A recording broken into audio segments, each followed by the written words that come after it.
Bismillahirrahmanirrahim. Assalamualaikum warahmatullahi wabarakatuh.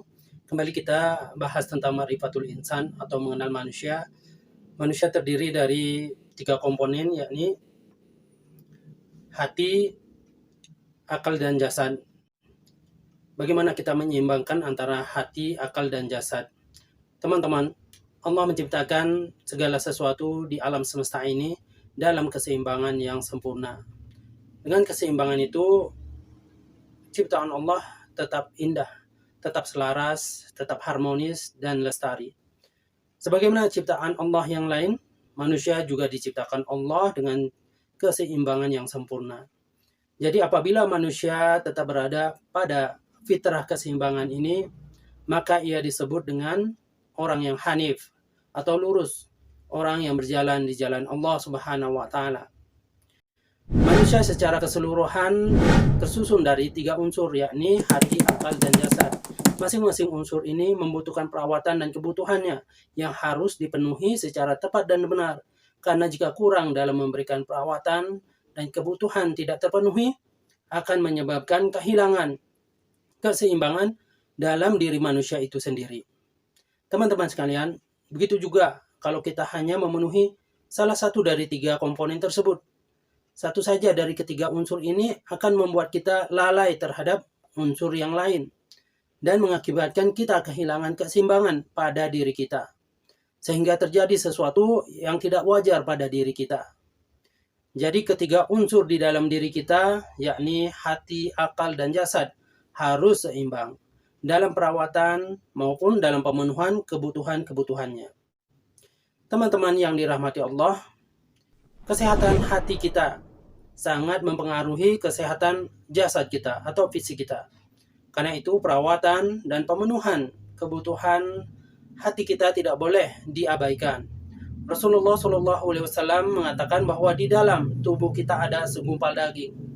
Apabila ia sehat, maka sehat pula seluruh tubuh kita. Dan jika ia sakit, maka sakit seluruh tubuhnya. Segumpal daging itu adalah qalbu atau hati. Jadi yang dibutuhkan hati kita adalah kedekatan kepada Allah Subhanahu wa taala. Allah Subhanahu wa taala yang menciptakan dan memberikan jaminan kepada kita. Karena itu, santapan ruhani atau hati kita adalah zikir. Dengan zikir, hati akan menjadi tenang. Karena keresahan, kegelisahan, dan kegundahan hanya terjadi manakala hati tidak ingat, tidak dekat kepada Allah. Hati atau jiwa, ketika berada pada kondisi yang parah, jiwa akan mengalami stres, depresi, bahkan jadi sinting atau gila. Ini akibat gangguan dari jiwa kita atau hati kita. Sedangkan akal manusia sama seperti fisik, akal juga membutuhkan pemenuhan kebutuhan secara wajar dan terukur. Tapi bedanya, kalau makanan untuk fisik kita, daya tampung tubuh kita terbatas. Namun kebutuhan dan kapasitas akal dapat dikembangkan tidak terbatas. Karena itu, rakus terhadap makanan atau materi merupakan sifat tercela. Namun, untuk makanan akal, yakni ilmu, adalah sifat terpuji. Kebutuhan akal adalah ilmu, tadabbur Quran, dan tafakur alam semesta ini. Dengan kata lain, mempelajari Al-Quran dan alam semesta yang diciptakan Allah ini adalah kebutuhan bagi akal kita. Dan mengenai jasad kita atau fisik kita, organ tubuh kita terdiri dari sel-sel yang memiliki keseimbangan yang luar biasa.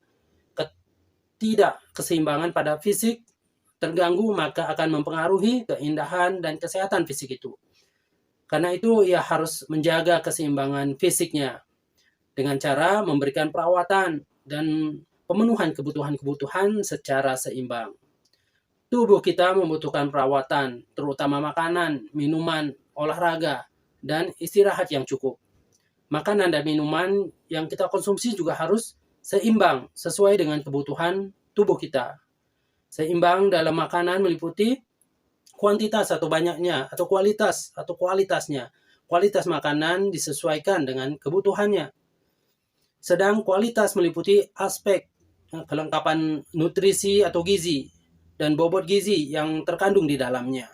Allah Subhanahu wa taala berfirman, "Makanlah yang halal dan baik atau bergizi dari apa yang terdapat di muka bumi, dan janganlah kamu mengikuti cara-cara setan." Al-Baqarah ayat 168. Jadi, dengan terpenuhi kebutuhan hati, akal, dan fisik kita secara seimbang akan membentuk pribadi yang utuh dan sehat, sehingga ia dapat menunaikan tugas yang diberikan oleh Allah di muka bumi ini. Itulah kenikmatan lahir dan batin. Itulah kenikmatan di dunia dan di akhirat. Demikian teman-teman. Wabillahi taufik wal hidayah. Wassalamualaikum warahmatullahi wabarakatuh.